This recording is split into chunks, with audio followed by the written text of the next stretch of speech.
दोस्तों हमारा लक्ष्य है कि हम आपको सबसे अच्छा स्टडी मटेरियल बिल्कुल फ्री में प्रोवाइड करें।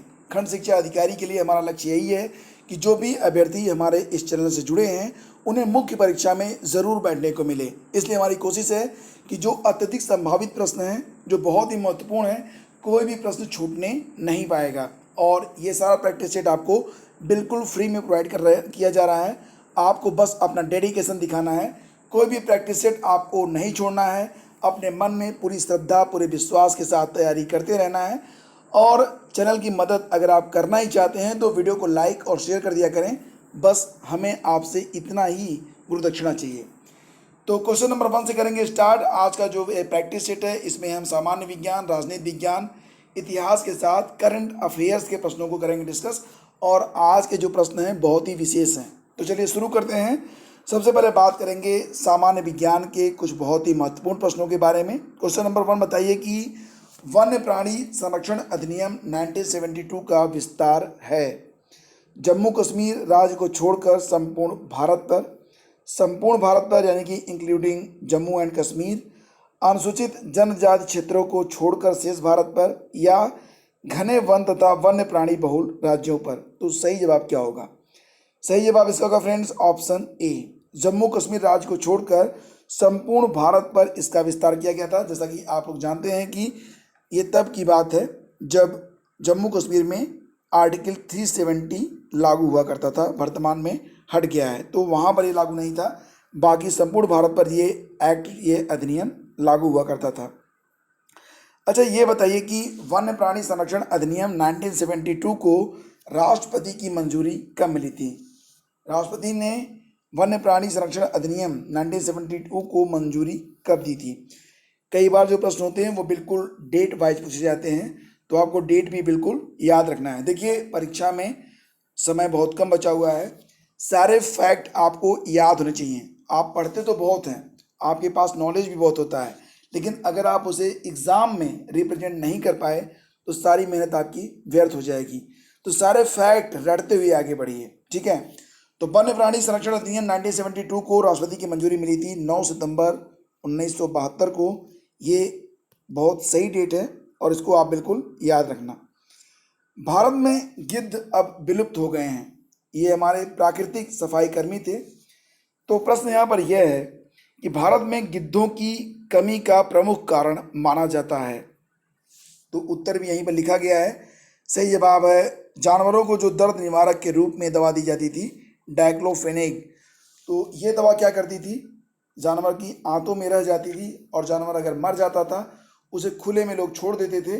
गिद्ध उसको खाते थे, सबसे पहले उसकी आंतों को खाते थे और फिर उनके गले की एक ऐसी बीमारी होती थी कि वो खाना पीना छोड़ देते थे और क्रमशः मृत्यु की ओर अग्रसर होते होते एक दिन मृत्यु को प्राप्त हो जाते थे।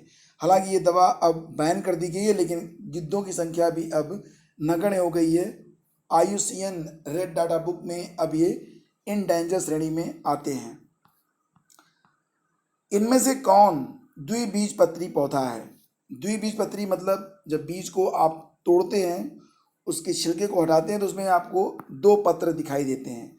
और बांस, केला, गन्ना दैट इज सरसों, ये जरूर याद रखना आप। और किसी खाद्य श्रृंखला में शाकाहारी किस स्थान पर होते हैं? क्या शाकाहारी उत्पादक होते हैं? नहीं दोस्तों, याद रखना, पृथ्वी पर ऊर्जा का जो मुख्य स्रोत है वो सूर्य है। सूर्य की ऊर्जा से ही जो वनस्पतियाँ होती हैं वो उत्पन्न होती हैं और वनस्पतियाँ जो होती हैं वो उत्पादक के तौर पर होती हैं। शाकाहारी जो होते हैं वो प्राथमिक उपभोक्ता होते हैं और क्योंकि ये वनस्पतियों पर निर्भर करते हैं, उसके बाद पूरी श्रृंखला, खाद्य श्रृंखला बनती है। तो किसी भी खाद्य श्रृंखला में जो शाकाहारी होते हैं वो प्राथमिक उपभोक्ता के तौर पर होते हैं। तो ऑप्शन ए इसका सही जवाब है। स्कारबिक अम्ल वाला आहार लेने से निम्नलिखित में कौन सा रोग नहीं होगा? स्कारबिक एसिड विटामिन सी को कहते हैं और अगर आप विटामिन सी को लगातार खा रहे हैं तो आपको जो बीमारी नहीं होगी वो है वेरी नाम की बीमारी, आपको स्कर्वी नाम की बीमारी आपको नहीं होगी। वेरी नाम की जो बीमारी होती है यह विटामिन B1 की कमी से होती है। जो लोग पॉलिश किए हुए चावल खाते हैं उनको ये बीमारी अक्सर हो जाती है। पेलाग्रा नाम की जो बीमारी होती है ये भी विटामिन की कमी से ही होती है, विटामिन B3 की कमी से होती है। और रिकेट्स जिसको कहते हैं सूखा रोग, तो सूखा रोग नाम की जो बीमारी होती है वो विटामिन D की कमी से होती है। तो अगर आप स्कारबिक एसिड वाला भोजन खा रहे हैं तो आपको स्कर्वी नामक रोग नहीं होगा।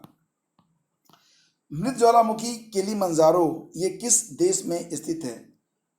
मुझे पता है कि ये नाम आपने बहुत बार सुना है, लेकिन आज आप कंफ्यूज हो जाएंगे। बताइए कि इटली में है, तंजानिया में है, मैक्सिको में है या फिर संयुक्त राज्य अमेरिका में है। तो जिनको याद है अच्छी बात है, जिनको नहीं याद है रट लें। किलिमंजारो एक मृत ज्वालामुखी है जो कि तंजानिया में स्थित है। क्वेश्चन नंबर 8 पे आते हैं। 10% नियम किसने दिया था? ये प्रश्न बहुत बार पूछा गया फ्रेंड्स। 10% नियम किसने दिया था? सही जवाब है इसका लिंडमान का नियम है 10%। ये नियम क्या है? तो जो पारिस्थितिकी तंत्र होता है उसमें ऊर्जा एक ट्रॉपिक स्तर से दूसरे तक जब पारित होती है तो संपूर्ण ऊर्जा का केवल 10% ही पारित होता है। यह नियम दिया गया था लिंडमैन के द्वारा और ये 10% नियम है और इस पर आधारित जो प्रश्न होता है वो बहुत बार पूछा गया है। हिंद महासागर की सबसे गहरी खाई कौन सी है? हिंद महासागर के बारे में बात हो रही है। अगर प्रश्न ये होता कि दुनिया की सबसे गहरी खाई कौन है या पृथ्वी की पर सबसे गहरी खाई ट्रेंच कौन सी है, तो ये प्रशांत सागर में स्थित है, नाम है मैरियाना ट्रेंच। लेकिन हिंद महासागर की जो सबसे गहरी खाई है उसका नाम है जावा खाई। इसको अब सुंडा ट्रेंच के नाम से भी जाना जाता है। ये जरूर याद रखना आप, बहुत बार पूछा गया प्रश्न है। और दुनिया की सबसे गहरी खाई होगी मैरियाना ट्रेंच जो कि प्रशांत महासागर में स्थित है। निम्नलिखित में कौन सा आग्नेय चट्टान का उदाहरण है? आग्नेय चट्टान मतलब ये चट्टान ज्वालामुखी आग से बनी हुई चट्टान है आग्नेय चट्टान। तो ये चट्टान जो है इसका उदाहरण है बेसाल्ट। तो ऑप्शन ए इसका सही जवाब होगा, बेसाल्ट। अब क्वेश्चन होंगे राजनीति विज्ञान के। अब यहाँ पर कुछ स्टेटमेंट हैं, आपको स्टेटमेंट देखना है पंचायती राज के बारे में और ये बताना है कि इसमें कौन सा स्टेटमेंट सही है कौन सा गलत है। पंचायती राज व्यवस्था प्रजातांत्रिक विकेंद्रीकरण के सिद्धांतों पर आधारित है जो स्थानीय स्तर पर प्रशासन में लोगों की भागीदारी का मार्ग प्रशस्त करती है। तो ये बिल्कुल सही है। संविधान के अनुच्छेद 40 के अंतर्गत, याद रखना इस अनुच्छेद को, अनुच्छेद 40 के अंतर्गत राज्य को पंचायती राज संस्थाओं के विकास का दायित्व सौंपा गया है। और 1956 में बलवंत राय मेहता समिति को पंचायती राज संस्थाओं के संबंध में सुझाव देने के लिए नियुक्त किया गया था। तो तीनों ही स्टेटमेंट यहाँ पर सही हैं, इसलिए हम जवाब क्या देंगे? 1, 2 और 3 तीनों सही हैं, तो विकल्प सी को हम आंसर करेंगे। बताइए कि विधानसभा में किसी दल के निर्वाचित सदस्यों के दल बदल पर निम्नलिखित में से किस संशोधन के द्वारा प्रतिबंध लगाया गया था?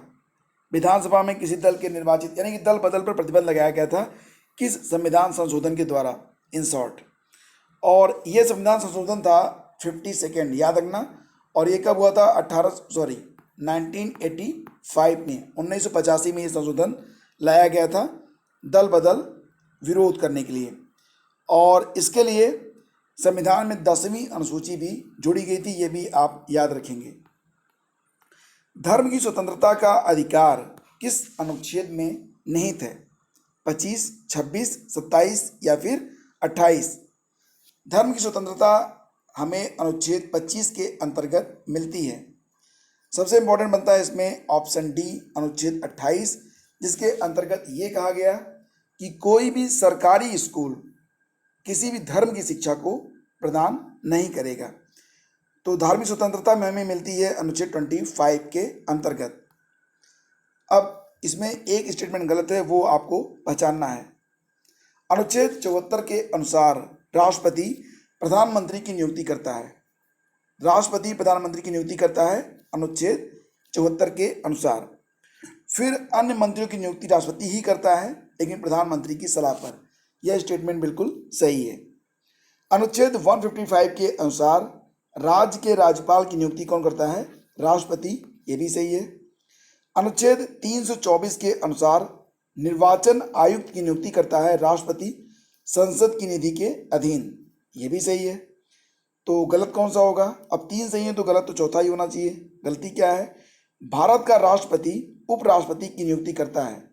तो ये तो गलत है भाई, उपराष्ट्रपति का निर्वाचन होता है। ठीक है, तो ये स्टेटमेंट 4 गलत है। इसमें उपराष्ट्रपति के निर्वाचन के लिए लोकसभा और राज्यसभा के जो सांसद होते हैं वो संयुक्त रूप से निर्वाचक मंडल का निर्माण करते हैं, ये आप जानते होंगे।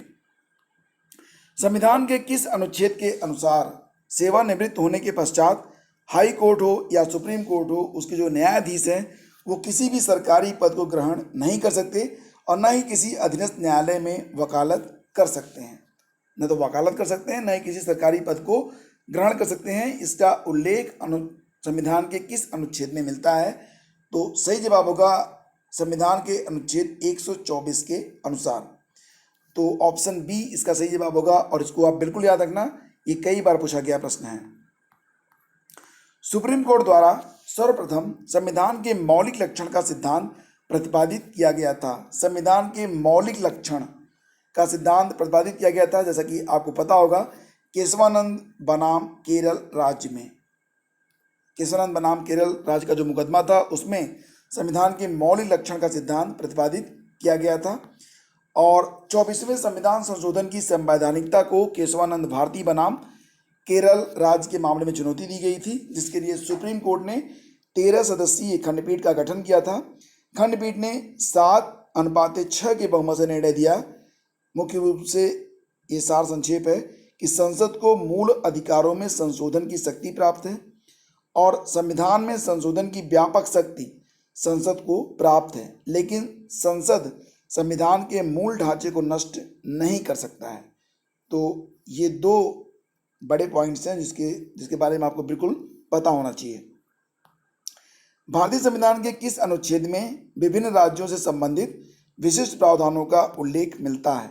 अनुच्छेद 369, अनुच्छेद 370, अनुच्छेद 371 या फिर अनुच्छेद 372?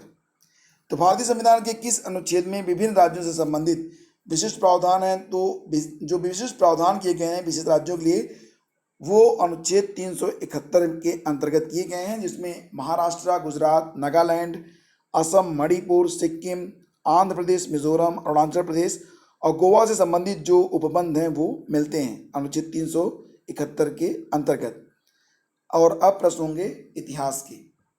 कौन सी घटना महाराष्ट्र में घटित हुई थी, ये बताना है आपको। भील विद्रोह, कोल विद्रोह, रंपा विद्रोह या फिर संथाल विद्रोह? महाराष्ट्र में घटित हुई जो घटना है वो है भील विद्रोह, यानी कि ऑप्शन ए को आप आंसर करेंगे। 1817 से लेकर 1825 के बीच बम्बई प्रेसिडेंसी में भू राजस्व बंदोबस्त के समय यह विद्रोह किया गया था भीलों के द्वारा। कोल विद्रोह हुआ था छोटा नागपुर में। संथाल विद्रोह का संबंध बिहार से है, तो ये भी आप याद रखेंगे। और रंपा विद्रोह हुआ था आंध्र प्रदेश में। तो सारे फैक्ट आप बिल्कुल रटिए, याद रखिए, ठीक है। सुमेलित नहीं है कौन सा, ये आपको पहचानना है। क्वेश्चन नंबर 19 में लॉर्ड कॉर्नवालिस ने अस्थायी बंदोबस्त, ये बिल्कुल सही है। लॉर्ड वेलेस्ली की सहायक संधि, ये भी सही है। लॉर्ड डलहौजी का व्यपगत का सिद्धांत हड़प नीति, ये भी सही है। लॉर्ड कैनिंग उच्चतम निष्क्रियता का सिद्धांत लॉर्ड कैनिंग का नहीं है, ये है किसका? जॉन लॉरेंस का। उच्चतम निष्क्रियता सिद्धांत दिया गया था जॉन लॉरेंस के द्वारा और यह जो नीति थी वो अफगानिस्तान से संबंधित थी। अब क्वेश्चन नंबर 20 पर विचार करें कि नील आंदोलन 1859-60 की प्रथम शुरुआत सितंबर 1859 में बंगाल के नदिया जिले के गोविंदपुर गांव में हुई थी। ये स्टेटमेंट बिल्कुल सही है। इस आंदोलन की शुरुआत दिगंबर विश्वास एवं विष्णु विश्वास ने की थी और हिंदू पैट्रियट के संपादक हरिश्चंद्र मुखर्जी ने नील आंदोलन का जमकर समर्थन भी किया था। यानी कि तीनों के तीनों स्टेटमेंट यहाँ पर सही हैं, इसलिए आप विकल्प 3 को अपना उत्तर चुनेंगे। स्वराज मेरा जन्मसिद्ध अधिकार है और मैं इसे लेकर रहूंगा, यह कथन तिलक ने सर्वप्रथम भारतीय राष्ट्रीय कांग्रेस के निम्नांकित अधिवेशन में दिया था। देखिए जो अधिवेशन है किस सन में हुए थे वो बिल्कुल याद रखना। 1905 में जिस वर्ष बंगभंग हुआ था उस समय कांग्रेस का जो अधिवेशन हुआ था वो बनारस में हुआ था। उसके अगले साल हुआ कोलकाता में। सूरत अधिवेशन हुआ था 1907 में और लखनऊ अधिवेशन हुआ था 1916 में। लखनऊ अधिवेशन के दौरान ही बाल गंगाधर तिलक ने कहा था कि स्वराज मेरा जन्मसिद्ध अधिकार है और मैं इसे लेकर रहूँगा। तो ऑप्शन डी इसका सही जवाब है। राज्य के खर्च पर हज यात्रा की व्यवस्था करने वाला पहला भारतीय शासक कौन था? राज्य के खर्च पर हज यात्रा की व्यवस्था करने वाला पहला भारतीय शासक फिरोज तुगलक था। ऑप्शन बी इसका सही जवाब होगा। फिरोज तुगलक का जन्म हुआ था 1309 में, मृत्यु हुई थी 1388 में, शासनकाल रहा 1351 से लेकर 1388 तक। अब क्वेश्चन होंगे करंट अफेयर्स के। नवंबर 2019 में भारतीय मानक ब्यूरो BIS द्वारा तैयार की गई दिल्ली और राज्यों की राजधानियों के लिए जल गुणवत्ता रिपोर्ट ये नवंबर 2019 में जारी हुई थी BIS के द्वारा, जिसमें पहला स्थान मिला था मुंबई को। ये बहुत इंपॉर्टेंट है, इसको बिल्कुल याद रखना आप, ठीक है। इसके बाद आएगा राजा राम मोहन राय पुरस्कार 2019 किसे प्रदान किया गया था? सही जवाब होगा राजस्थान पत्रिका के गुलाब कोठारी को। और यह जो पुरस्कार था वो 16 नवंबर, जिस दिन राष्ट्रीय प्रेस दिवस के रूप में मनाया जाता है, तो उसी दिन उपराष्ट्रपति श्री वेंकैया नायडू जी ने राजस्थान पत्रिका के गुलाब कोठारी जी को प्रदान किया था। और ये प्रतिष्ठित पुरस्कार है और हर वर्ष इसे नवंबर में प्रदान किया जाता है। फीफा अंडर 17 विश्व कप किसने जीता? काफ़ी इंपॉर्टेंट क्वेश्चन है ये। फीफा अंडर 17 विश्व कप 2019 इसका आयोजन हुआ था ब्राज़ील में। विजेता भी ब्राज़ील बना, उसने मैक्सिको को हराया था। तीसरे नंबर पर रहा था फ्रांस। तो याद रखना, फीफा अंडर 17 विश्व कप जीता था ब्राज़ील ने। इसका आयोजन भी ब्राज़ील में ही किया गया था। तो ये हो गए 25 प्रश्न। उम्मीद करता हूँ कि आपका नॉलेज धीरे धीरे बढ़ रहा होगा। हालांकि आप लोग नियमित रूप से प्रैक्टिस दे रहे हैं और जो लोग नहीं दे रहे हैं वो लोग कहीं ना कोई गलती जरूर कर रहे हैं, क्योंकि practice is very important for you the all exams, ठीक है। तो प्रैक्टिस आप लोग करते रहिए, आपको मेमोराइज होता रहेगा फैक्ट और बहुत सारी नई चीज़ें आपको पता चलती रहेंगी। किताबों का सहारा लीजिए, साथ ही साथ वीडियो लेक्चर जो आते हैं उसका भी सहारा लीजिए। और हमारी कोशिश है कि एग्ज़ाम से पहले जो सिलेबस है, हालांकि सिलेबस 100% तो कवर कोई भी कोचिंग नहीं करवा सकती है, क्योंकि जो प्रश्न होंगे कभी कभी बहुत ही अनसर्टेन टाइप के आते हैं। जो लोग UPPCS 2019 की परीक्षा दिए होंगे उनको बिल्कुल पता होगा कि प्रश्न जो होते हैं वो किस प्रकार से अब बदल जाते हैं। फिलहाल फ्रेंड्स, आप लोग लगातार प्रैक्टिस करते रहें, मुख्य परीक्षा देने का अवसर आपको जरूर मिलेगा। और अगर आप चाहते हैं इस फ्री मॉक टेस्ट के बदले चैनल को कुछ देना चाहते हैं तो आप लोग बस इसे लाइक और शेयर कर दिया करें। बहुत बहुत धन्यवाद। और सोशल मीडिया पर अगर आप हमसे कनेक्ट होना चाहते हैं तो आप हमें स्टडी विद ज्ञान प्रकाश लिखकर फेसबुक, इंस्टाग्राम, ट्विटर और टेलीग्राम पर खोज के सर्च करके कनेक्ट हो सकते हैं। Thank you so much. Have a great day. जय हिंद।